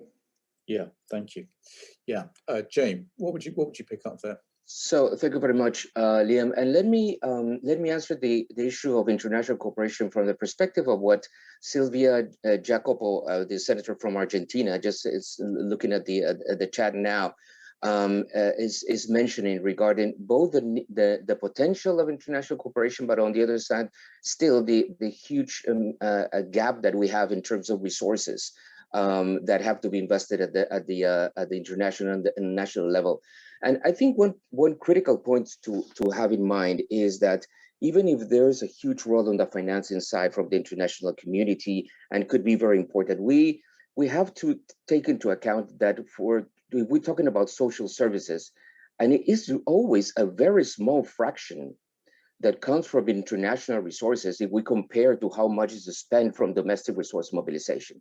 In the case of education, for instance, only 2% of what's spent on education comes from international sources, comes from international cooperation. And even if we look at that number for low-income countries, right, the number is less than 8%. So yes, international resources might be important, but they will never replace, not even in the small countries, right, the importance of mobilizing domestic resources in order to finance primary healthcare expenditures, in order to finance basic education. So what actually international resources can do is leverage reforms, right? Is support from the technical assistance perspective, right, and support the startup of certain critical reforms in order to make the changes that are needed. But actually, I mean, real change in terms of the quality of social services, the quality of education in particular, requires political will and requires, I mean, domestic resource mobilization. International resources can help, yes, right, but will never replace that, right? And it will never be of the magnitude, right, needed in order to provide better quality services to people. So now that's from one perspective. From the other side, I think that this crisis has allowed for better international coordination, right? In the case of education, for instance, there's much more joint work between UNICEF, UNESCO, and the World Bank. Now to give an example, we're working now in what we call Mission Recovery 2021, right? Because actually we see that in addition to the need of building better and more effective and equitable systems, we still need to put down the fire today, right? This year, 2021, is a year that cannot be lost regarding education. And there's a risk that in many countries, this, in addition to 2020, right, the 2021 can be lost. So there's a joint effort between the 3 institutions, right, in order to try to support countries, right, in this putting down the fire that we still need during this year.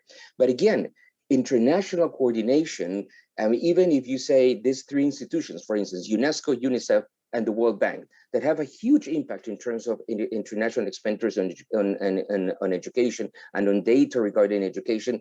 You can have a lot of coordination between Paris, New York, and Washington, but actually that has very little impact if that does not imply coordination at the country level. At the end of the day, right, changes in policies are at the country level and are not in the capitals in the north, right? So actually, even when we talk about international coordination, that international coordination has to be reflected, right, in a better coordination in the ground that can provide a better support to countries who are implementing domestic policies. Yeah, absolutely. Right, let's go to the next set of questions. So Rita Hatimi from Morocco poses a really important question about the tourism sector in her country's economy, the mainstay of the country's economy. How do we reconcile support for tourism without the spread of the virus? The difficult question we hope to find an answer to. And Nakpali from Togo asks, how do the IMF and World Bank intend to help poor countries that are making an effort to respect the Paris Agreement on climate? So Togo, for example, has raised taxes on new vehicles, especially hybrid and electric vehicles, in order to limit pollution and the emissions of greenhouse gases. And then there's a kind of follow-up question here from Nakpali, which is about how does the COVAX initiative only have access to one vaccine, namely the AstraZeneca vaccine? Why doesn't the initiative have access to other vaccines approved by the European Union? So David, I see you nodding vigorously, so let me come to you first. I would be happy to. Let me also, if you don't mind, begin by answering a previous question on how the World Bank selected Ethiopia and Tunisia. And it's a country-based model, and it's in response to country demand. And these were the countries that came forward first, but we do have a pipeline of 50 other countries, which is my lead-in now to the excellent question about tourism.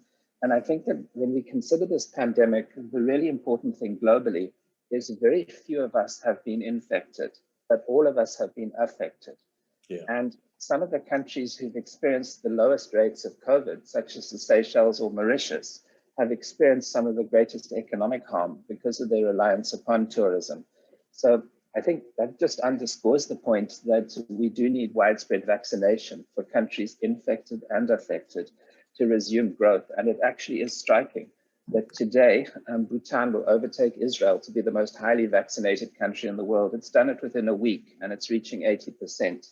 And part of that is focusing on restoring the high value tourism industry in Bhutan. Africa's standout is the Seychelles, which is at nearly 70%. And again, vaccine motivated. One of our first projects was Cape Verde, similarly to restore tourism. So I do think that we have to underscore that widespread equitable vaccination is the key to resuming economic growth. And I would add that the vaccines have exceeded our best expectations. And I think we have to have the confidence to trust them and to reopen, or the lingering impact of this virus will be even worse. So I think let's get the vaccines, trust the vaccines, and return to normal life as soon as we possibly can. On COVAX, yes and no. It is true that the majority of COVAX's supply in early 2021 is AstraZeneca. They do have some Pfizer, but Pfizer has an ultra cold chain requirement of -70 degrees. And most countries didn't feel that it was a suitable candidate for widespread use. So COVAX have, for example, supplied Pfizer to 3 eligible countries with high capacity in Africa, South Africa, Rwanda, and Cape Verde. But elsewhere, the early pipeline is AstraZeneca. And I think that's really to the credit of AstraZeneca and the UK government, because when AstraZeneca was discovered, the vaccine was discovered by Oxford University, they initially wanted to make it completely open intellectual source with no patents. Bill Gates persuaded them they would move further and faster if they had a pharma partner. They chose AstraZeneca, and the UK government worked actively with AstraZeneca to establish a dozen different production sites. And there's a great graph in the New York Times, which basically shows the only vaccine being produced in and available in developing countries at the moment is AstraZeneca. COVAX have some Moderna, And they will also have a fantastic vaccine that was tried in the UK and is actually being filled and finished in the north of the UK, Novavax. And that's going to be an excellent candidate, normal cold chain, and can be at room temperature for 28 days. But that's only going to come on stream later in the year. So COVAX do have a diverse portfolio, but in the first half of the year to the first 2/3 of the year, they're going to be very reliant on AstraZeneca. Thank you. Can I just pick up this one other related question to that, David, which is about intellectual property rights relating to COVID-19 vaccines and other technologies in the future. How significant is that as an obstacle to vaccine equity, do you think? It's an excellent question. And I think, again, I could link my answer to AstraZeneca. And they have shown that voluntary licensing and voluntary support for manufacturing at no profit, because they're operating on a non-profit model during the pandemic phase, allows us to expand production a lot. So I do think the model of initially a voluntary licensing, making IP more widely available and supporting manufacturing is an important one. But the one point I would underscore, having worked on HIV and on hepatitis before, is vaccines are much harder to make than many medicines.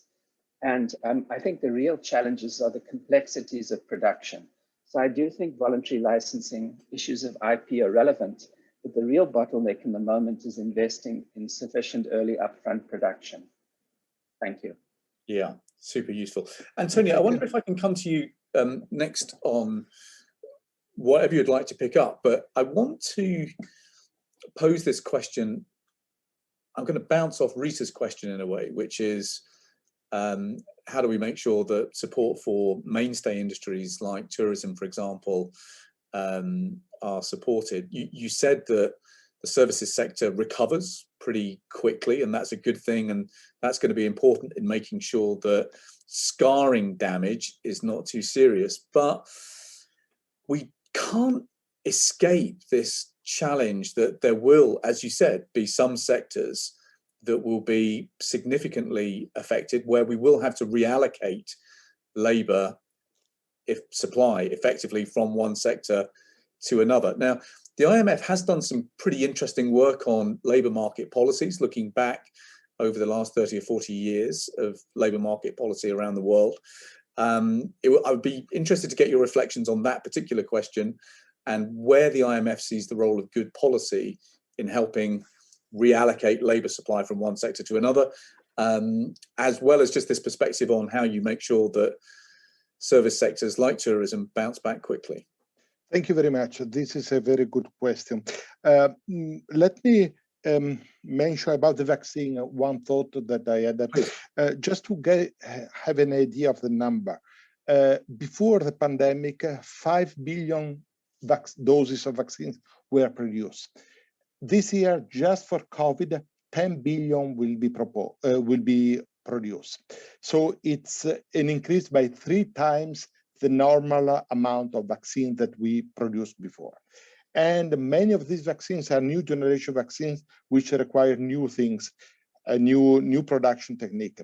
On top of it, the vaccine industry before the pandemic was a quite mature, I would say, stable industry with not a lot of spare capacity. So the 5 billion, all the plants were running at almost full capacity before the pandemic. Now we are asking industry to produce 3 times as much under distress situation with new kind of vaccine. So it's really a gigantic effort. And this shows, especially in the intermediate inputs, a lot of problems are availability of individual inputs that go into vaccine. So if you have to triple the production of something, and you really have a lot of bottlenecks. So intellectual property are just part of the story, but the other is really bottleneck here. And the second connected to this is uncertainty about the future. Which industry wants to triple their capacity if they are not sure about the capacity demand in the long term? And so we are asking now to produce 3 times as much, but they don't know whether the demand will stay there for 2-3 years, or if maybe the demand will be there, but for another type of vaccine. So we are, I think that this requires further international collaboration, especially to give them some idea. And this could be a good opportunity to say, well, the demand for vaccine will be there for forever. And so invest, increase your capacity, and don't worry about utilization in the future, because we guarantee some way of some demand. Otherwise, if you leave this to the private sector, they will never increase their capacity. And this is so this is about the what I mentioned before. About the question you said, yes, we are chapter 3, I think, will have an expanded discussion about this sectoral reallocation. As I said before, this crisis is as much a reallocation crisis as before, which in some sense as a silver line, because we go into sectors which are more, which are promising for the future, like IT. At the same time, this, as we learn from other experience in the past, reallocation is very difficult, and is not something that we have to take for granted. As if I could make a critique to economic profession, we are used to think about frictionless reallocation. True. And this is a big mistake, because as we know that we work in policies, no reallocation is without friction. And the problems arise because people don't like to change. People don't have some fixed invested in some fixed capacity, in fixed capital in this particular sector. So, and this leads naturally to what we need to know ex ante, is to guarantee that people have skills to address the new issue, and the government provides the proper infrastructure, because in order to go toward a more digitalized economy, you need more skills, but you need also more infrastructure provided by the government. And this is something that we have to start to do right now. And it's great that the IMF is zeroing in on this question, because it's a strategic issue that we flagged in our Parliamentary Network book on just transitions last year, which was obviously before COVID. But what we were anxious about is what we called the rise in technology, the rise in temperature, and the rise in trade conflict. All had the potential for very severe disruption and the need for reallocation to move labour supply into more productive parts of the economy as it evolved. And sometimes the debate on the kind of infrastructure you need for that is underdeveloped. But James, education education and lifelong learning are absolutely critical policy areas for reallocating labour across the economy. Is there a particular perspective you've got on this? Yeah, so and it's interesting. First of all, I mean, I want to make a reflection about the incredible amount of tasks and responsibility that we're putting on governments here, right? Sure. So we're saying, you're right to say that. You're right to say that. It's extremely. We say, well, labor markets have to work much better. They have to reallocate labor from one place to the other. Government have to provide the right incentives for people to be trained and retrained into the jobs that we're going to need in the future. We're talking about green jobs, but I mean, we need to retrain people in terms of having the skills to engage in those green jobs, retrain people in order to make sure that they have the digital skills and 21st century skills and social emotional skills that are needed in the labor market. And that's a lot of in many cases, that's a lot of a burden that we're putting in our systems. And we're seeing there a huge role for government. So one thing that I think is critical in this discussion is to think in how much we are investing in terms of the quality of the bureaucracies in order to do that job in the most efficient way, particularly in a context in which we need to make sure that any public investments have to have very high rates of return, have to be done in a very efficient way. So I think part of the investment that we need to think is not only saying, look, we need more resources, right? And we need more resources to be invested in a very efficient way. Yes, but that's going to be done by people, right? People is the ones who have to make sure that those resources are invested. So we really need to be worried about the quality of policies, of policy implementation, and the quality of the people that we have in the public sector and in our bureaucracies in order to implement this tremendous task that we're talking about on health, on education, on labor markets, on technology, etc. And then just going quickly to one point is that on the human capital accumulation side, we have like it's very difficult. Sometimes people say you need to prioritize, right? We don't have enough resources. We need to prioritize, but it's very difficult to prioritize in terms of investing in human capital of certain groups vis-a-vis on other groups, right? People say, well, it's critical that we invest in foundational skills, right? We know that in many countries, kids are going to school, but they're not learning because the quality of schooling is not as it should be. So the schooling is not equal to learning. Many of the kids who cannot read are in school. So there's a huge investment needed there in terms of foundational learning in our basic education systems. But it's very difficult to say, well, let's prioritize that is critical learning, and let's put in the lower in the ranking of priorities young people, right? The 18-year-old or the 24-year-old, right, that really need to have access to high quality technical education or tertiary education.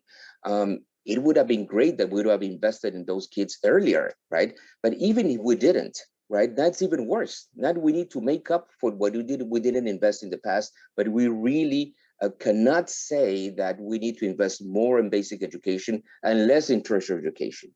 Not even in the low-income countries. We really need to tackle the whole spectrum, right? Which is really challenging. But at this juncture, I mean, investments in technical education, on high-quality technical education, for instance, is absolutely essential, right? And it's something that we clearly see as a demand of many governments and countries, right? How to sometimes we use the word prioritize, right? But again, it's not prioritize, let's invest more in young people and less in children. We really need to invest in all of them, but investments are absolutely critical now, right, in technical education. In a context, also, let me close with this, with the fact that technical education has within tertiary education, technical education is the one that has been hit much more during the 2020, because universities, to a certain extent, have been able, right, to do online education.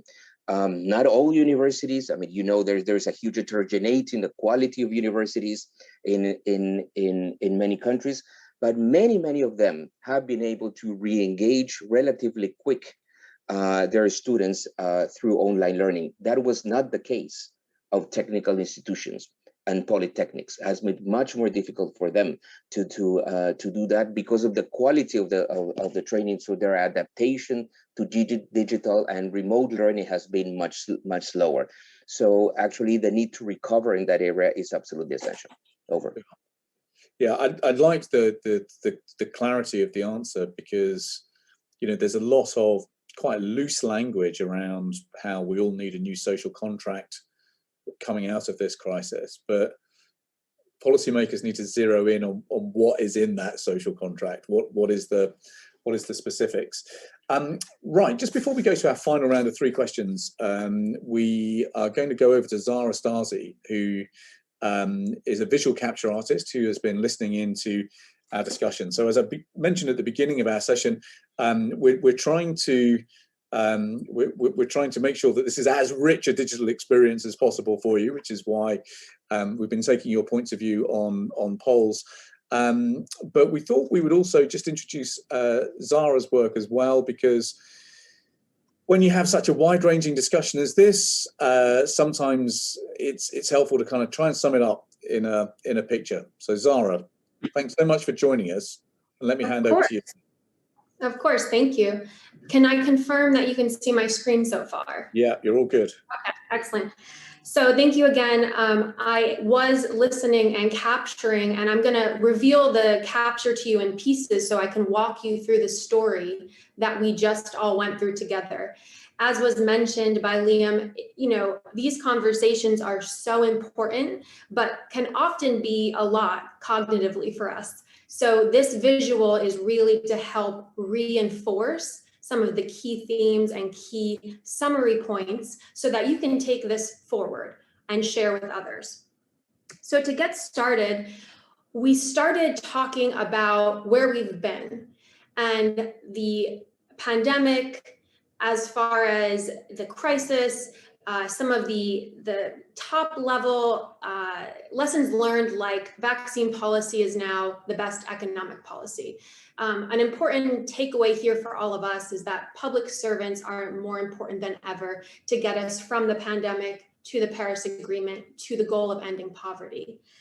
But how do we really build back fairer?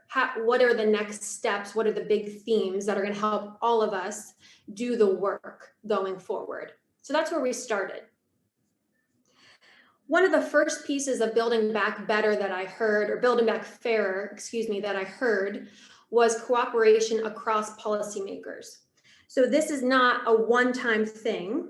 This is around consistent learning. I heard often, learning is key. Sharing thoughts, sharing wins, sharing lessons is key. But that's one piece of it, right? Building trust is something that has to be done nationally and led by public servants and the work that you do, as well as globally. And that's where that cooperation across international lines is important. And what I just heard most recently was really around the preparedness for the unknown. You can't do that by yourself. That's something that has to be done from an international perspective, has to be talked about often, so that resources can be shared and communications can be ongoing about the unknown. We don't know what will come next. The other piece that I heard quite a bit about was investing in a digital future. Investing in digital solutions is going to be paramount to how we build back fairer. Digital solutions can help create equitable access to different things, including education, which is one of the pieces that came up often around where to reallocate funds. So expanding education, not just basic, but what I heard was the whole spectrum, technical, basic, etc., is going to be very important in how we build back fairer. And one key fact that really stuck out to me was about 10% of this generation's GDP will be or could be lost based on just the last year and the loss of learning. So how important that might be in the future, and digital solutions will play a big role in education specifically. Also mentioned was the importance of thinking about and including women and children, in addition to students, in those reallocation of funds, because they are often forgotten. Also mentioned was sectors were hit differently. So in your country, knowing which of the sectors were hit hardest and really focusing on those that were hit hardest and not those that maybe are doing even better because of a pandemic. We also talked a bit about focusing on green recovery investments. As was mentioned, climate change is one of the big drivers of poverty, even before COVID, but it, of course, is just as important today as it was last year. And leading to the rising level of debts and the other issues that brought forth with COVID. Climate change is something that is ongoing. It's going to keep happening, and focusing on green recovery investments needs to be in everyone's plan going forward here. And one other piece I wanted to mention that I heard quite a bit about was that there's no trade-off between the economy and health. They're linked, and they should be, and they are balanced. Or they can and should be balanced, I should say. We also talked quite a bit about how the economy and the health of an economy going forward is inextricably linked to the amount of the population that is vaccinated and the access of those vaccines. if just a few at the top are vaccinated, that is not going to help an economy, right? Vaccines need to be equitable and really are linked to the health of an economy. What also I heard was that we learned a bit about our health fragility in the gig economy age, which is really about where we saw COVID pop up, where folks were less formally employed. So we saw how that is another thing that was exposed through COVID here. I'll end by saying that at the beginning, we mentioned the title of this talk was Getting to the End of the Tunnel, and you see a star at the top. And I wrote all of us because I heard that time and time and time again. The idea of getting to the end of the tunnel is not important if we don't all get there together, because the value of this work coming out of the pandemic and the opportunity of building back fairer is something that has to be equitable, because if one country succeeds, it doesn't mean that our globe succeeds. And so with that, I'm going to hand it back, Liam, to you and to the team to close out our session. Great stuff. Zara, thank you so much. Brilliant job. There'll be lots.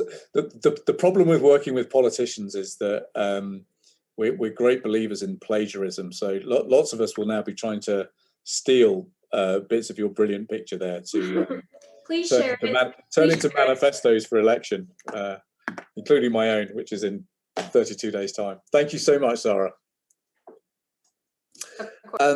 Great. Right. If I can have the screen back, I'm just going to close up with a final 3 round of questions, and do feel free, folks, to fold in any kind of closing observations and indeed any sort of reflections on Zara's brilliant summary there.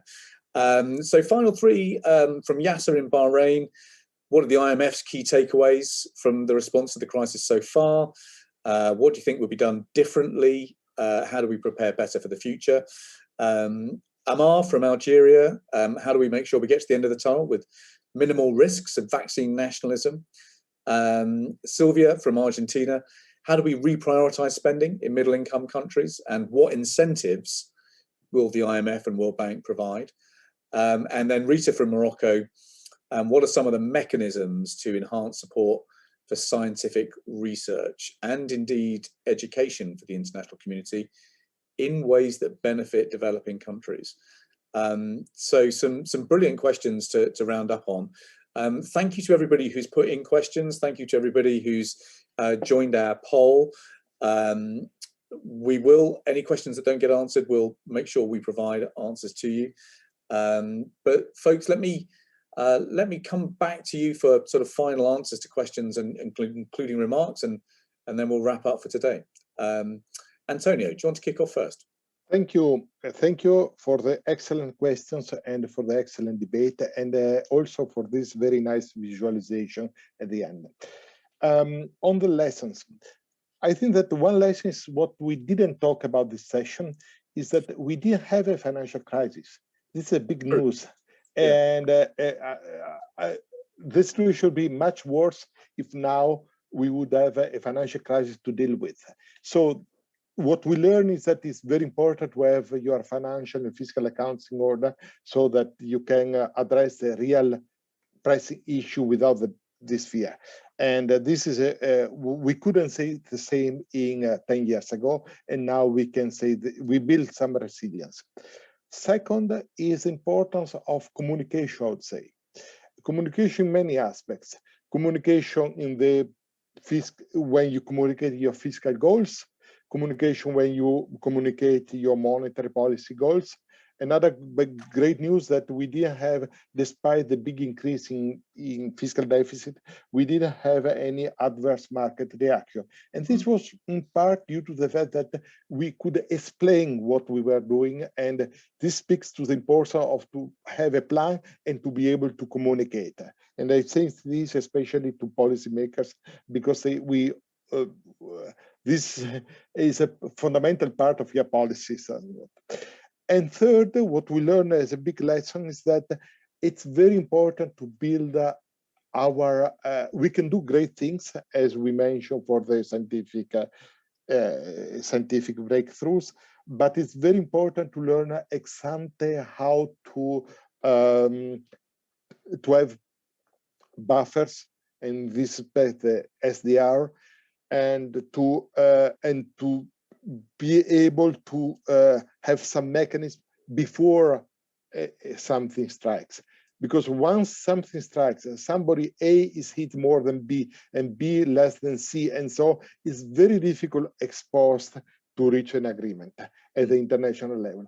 Only if you ex ante have a framework, you could do this. And I know that COVAX is the only game in town we have now, and I think it's very important to strengthen it and to think about strengthening it even for the future once we have this instrument. A lot of instruments were created in the global financial crisis that afterwards we had to improve over time and prove very helpful now. And I see COVAX in the same category. So 3 things: we didn't, one, no news, no financial crisis. We did our job. Second, communication and clear statement of the goal is important, because you can do a lot of things if you communicate this clearly. And third, you need some institution building now to address the future crisis. Once the crisis hit, it's very difficult to do it. Yeah, perfect. And I mean, just one very small follow-up question, which is, given the fiscal stress that is about to come over the course of the next year or two, is there more we need to do to guard against a financial crisis becoming one of the aftershocks that hits us a year, 18 months down the line? I think a key issue that you can do at this stage is really communicate an exit strategy. Markets are incredibly tolerable if you do have a strategy. If you ex ante explain why you're doing and what you're doing and what is your exit and why. And so what I think is very important for policymakers is to communicate this very clearly. In addition to this reallocation that my World Bank colleagues talk about, but I think this is very, and the strategy includes not only expenditure, but also taxation, international collaboration, and so on. But the communication, I think that by my experience, most of crises come because you do not communicate clearly an exit strategy. Perfect. Great, thank you. Jane, anything there you'd like to pick up and close up on?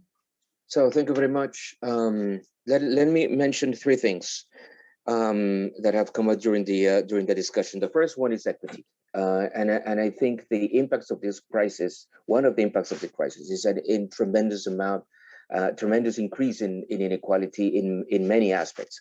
And let me take the issue again that we were discussing before of technology and the digital divide.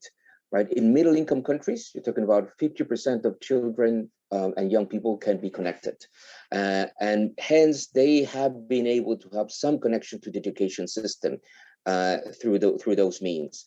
In other cases, countries have relied to radio, TV, try to distribute printed material. Countries have tried to do their best, right? But actually, I mean, it has been extremely difficult, right, to provide any meaningful service. But that 50% in middle-income countries that have access, right, to an internet connection and will have a device, it will be 10%, right, or 15% in low-income countries, right? So what we see is that we do have technologies that could be potentially a fantastic equalizer, right? Sometimes we say, look, with technology and connectivity, right, a child in a rural area in Peru, my country, right, will be able to connect the best teachers anywhere in the world. Yes, that's true, but that's a potential. As of now, technology, which could be a fantastic equalizer, in this moment is an unequalizer, right? Precisely because there are certain kids that have the opportunity of be connected to the world, but others are completely disengaged. So that's just one example, right, of how important is that we worry about the issue of inequality. We say now that we need to build systems that have to be more resilient. What this resiliency means is that the learning process, for instance, if we have another pandemic or any other natural disaster, right? Resiliency means that the education service can continue from the school to the home, right? And then the child could still connected to the education system at home, right? If a tragedy or a natural disaster happens. Will that be possible today? No, because many kids will not have a book at home, will not have a space to study at home, will not have connectivity at home. So when we talk about more resilient systems, it's not only to reduce inequities that today we have in the quality of services, but also to reduce the inequities that exist, right, in order for a child, right, to be able to continue their learning process at home. So that's something that will be part of public policy as well. So many aspects that have to do with inequity, right, and a more serious inequity that we had before that we'll have to deal with. The second point, I'm going to be brief on this next too, is that someone would say, what are the incentives of the World Bank and the IMF could provide to countries? I don't like to use the word incentives there. I mean, the IMF or the World Bank are just partners, right? Actually, what matters is domestic policy, and the only thing that the IMF and the World Bank can do is to support better quality of domestic policies, right? And actually, both priorities, right, and strategies are defined by countries, and the only thing that international institutions, I mean, can do is really support those priorities and those strategies. And my final point is what I would say is sense of urgency, right? In the case of the need of vaccines, we feel that sense of urgency where we really need them now, and I think there's clarity at least on that, right? And in terms of how quickly we need them in order to start our recovery process. But in the case of other areas, and particularly in the case of human capital investment, right? In the case of education and lifelong learning, right? The crisis is sometimes less clear for people, right? And actually one thing that it would be absolutely critical is to really internalize that sense of urgency that we live in a gigantic crisis that has impacted both the education and the mental health, right? And many of the socialization aspects of the life of children and young people, and we really need to invest much more in them now. So I will want to leave with that point, right? A sense of urgency in terms of improving the quality of life of young people and children. Thank you very much, Liam. Brilliant, fantastic, brilliant summary. Finally, David. Thank you very much. I think we all agree that vaccines are the route to economic recovery. And for a deep and widespread recovery, we need to make vaccines as widely available, as urgently as possible. And I think there are three priorities here.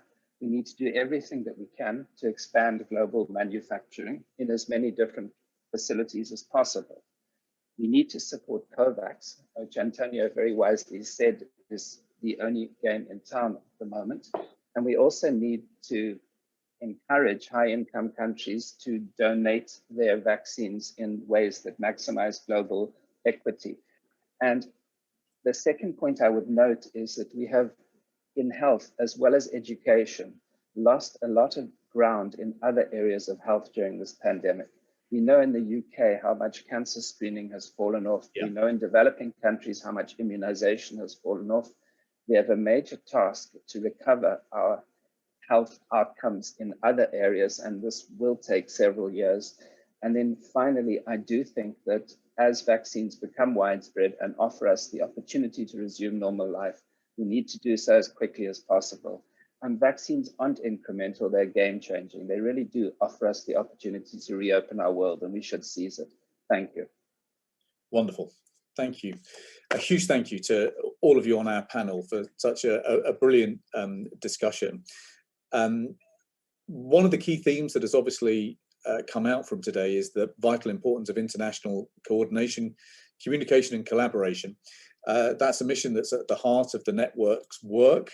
I think it's also pretty clear from today's conversation that we're in many ways in the early stages of the public policy response to this. Despite everything that's been done over the last year, we've now got an immense amount of thinking to do together over the year to come. I very much hope that you'll be able to join us for our second session tomorrow, which kicks off at 8 a.m. Eastern Standard Time. That's 1 p.m. In London. As we move the debate on from how we make sure that everybody gets to the end of the tunnel to this bigger question of how we now move from lockdown to liftoff. So a gigantic thank you for joining us today. Thank you for all of the questions. Thank you for joining in our polls. And I hope you'll join me in saying a massive thank you to what's been an incredible technical team behind today's work, pulling us all together. So to Gagana and her team, to Sholto, to Amelie, to Blythe, Elizabeth, Hannah, Philippe, Tia, Zara, Stasi for your brilliant visual work, and to Steve, to all the teams at the Parliamentary Network, the World Bank and the IMF. Thank you so much for all the hard work that's gone into preparing for this workshop today and for making it run so smoothly and so seamlessly. I hope that I'll see many of you again tomorrow at 8 o'clock, but for now, have a good rest of day. And thanks so much indeed for joining us. Bye for now.